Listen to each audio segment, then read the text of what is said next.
Islam ei ole religioon, sellel on religioon. Uskumatu. Islam ei ole ainult religioon. See on poliitiline süsteem, mille eesmärk on maailma üle võtta. Ja see teeb seda religiooni sildi all. Need on geniaalsed sõnad Danny Burmavilt, keda viimati nähti Jeremy Boringu taskuhäälingus. Selles andis ta täiesti vapustava selgituse, ilma igasuguse sõnamänguta sellest, mida islam üritab teha. Mida need islamistid üritavad teha Ameerikas ja Kanadas. Ja te peate seda nägema, sest on tõesti oluline end harida selle kohta, mis toimub. Aga tere tulemast Pushbacki. Vajutage tellimisnuppu, jagage seda videot, tehke oma osa. Teid ootab ees midagi head. Meil on selles riigis pikk traditsioon, et riik ei tegele usuteoloogia kritiseerimisega. See ongi probleem. Te arvate, et islam on religioon. Islamil on religioon. Mõelge sellest kui oma majast. Selles on köök, aga teie maja ei ole köök. Islamil on religioon, aga see ei ole religioon.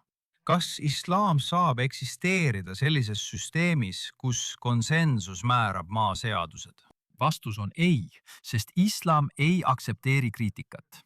Seal, kus islamil on ülekaal, ei tohi keegi islamit kritiseerida. Kui nad seda teevad, tapetakse või vangistatakse nad kohe. Seal, kus islamil ei ole ülekaalu, näiteks läänes, mis siis juhtub? Nad püüavad Jumala teotuse seadusi erinevate uste kaudu sisse smugeldada. Üks neist ustest on enesesensuur. Nad kasutavad sinu lahkust ja sallivust selleks, et sundida sind mitte islamit kritiseerima. Aga kui neil on kord ülekaal, saad sa sama kohtlemise osaliseks nagu Salman Rushdie. Saad sama kohtlemise nagu need inimesed, kelle Muhammadi käsul kohe tapeti, lihtsalt sellepärast, et nad teda kritiseerisid. Ja see ongi see, mis täna toimub Egiptuses, Pakistanis. Kui kristlast süüdistatakse Jumala teotuses või Muhammadi kritiseerimises, siis mitte ainult ei põletata tema maja ega aeta teda külast välja, vaid konfiskeeritakse ka nende maad ja ärid. Aga kui neil ei ole ülekaalu, siis nad ütlevad, me tahame lihtsalt austust. Kas see kõlab kuidagi tuttavalt? Ma ütlen, see kõlab mulle väga tuttavalt. Väga tuttavalt. Ja Dan ütleb selle kohta, kuidas see toimub järgmist. Ma tahan tagasi minna Mamdani teema juurde, sest sa küsisid, kas tema jaoks on esmalt islam või esmalt kommunism. Kas ta on selline inimene, kes lihtsalt samastub islamiga, kuid on esmalt kommunist?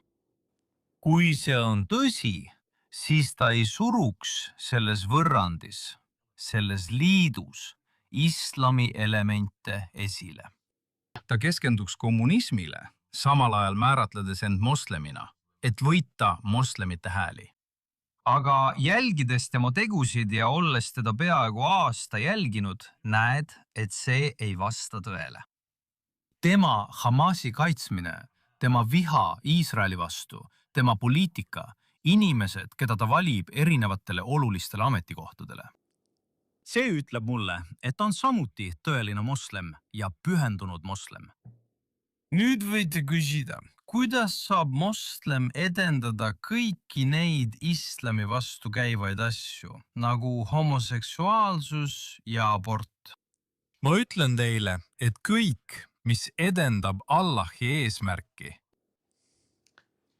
õigustab kõiki samme, mida te ette võtate. Õige. Mida see tähendab?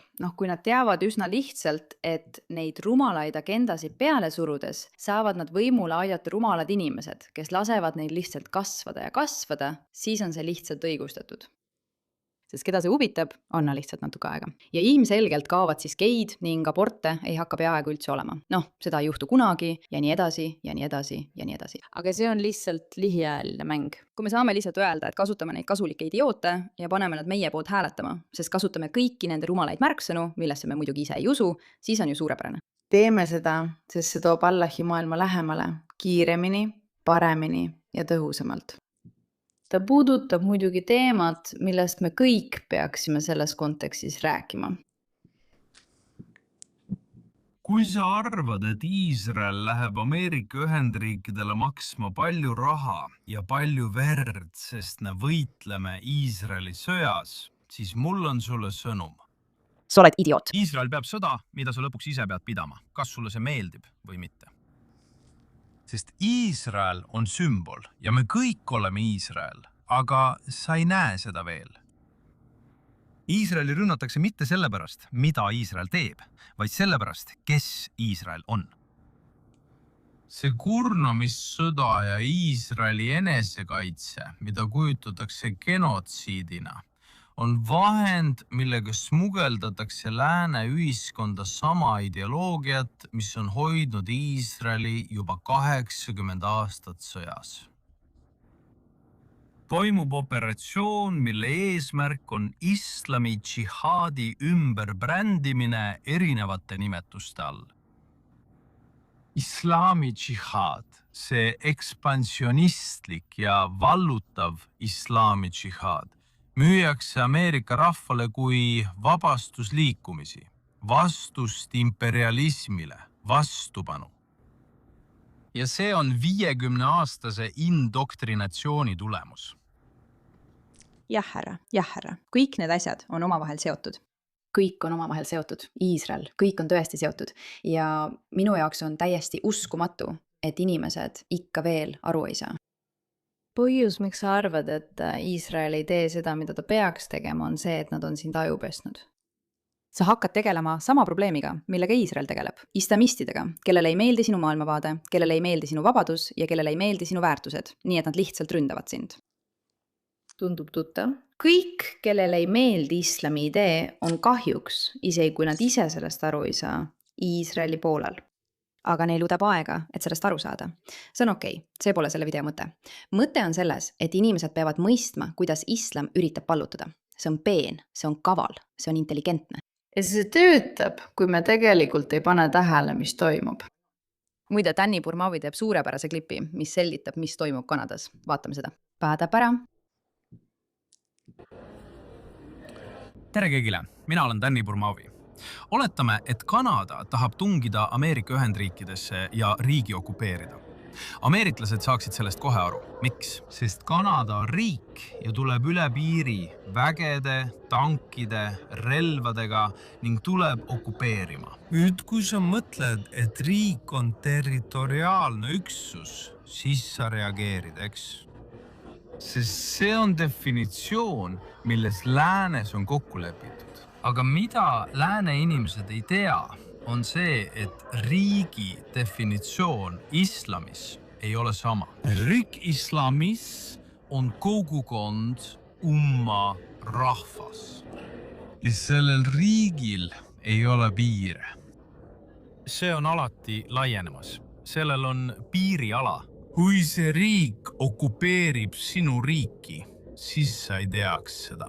Miks? Sest sa ajad poliitilise identiteedi segamini usulise identiteediga. Sa arvad, et islaam on religioon, kuid tegelikult on islaam riik. Sellel on põhiseadus nimega šariaadi seadus. Sellel on välispoliitika nimega džihaadi doktriin. Sellel on kodanikud, moslemid. Nüüd, kui islamiriik okupeerib sinu maa, sa ei saaks arugi. Sa ei reageeriks, sest see on religioon. Aga mida sa ei tea, on see, et islamil on tõenäoliselt ainult umbes 10% selle sisust religioosne. Nii et islamiriigi kodanikud järgivad religiooni, islamiriigi ametlikku religiooni. Aga islam ei ole ainult religioon. Kui sa teed selle vea, oled sa okupeeritud, seda ise märkamata. Vähemalt. Head päeva. Jah, sind okupeeritakse, seda ise märkamata. Head päeva. Noh, vähemalt meie märkame seda. Vähemalt meie näeme, mis toimub, kalliseks. Sina ja mina, meie näeme selgelt. Me teame täpselt, mis toimub ja me ei lase end enam petta. Vallutamine on kohal ja meie hakkame vastu võitlema. Pushbacki lojaalsed liikmed. Aitäh, et sellele teemale tähelepanu pöörata.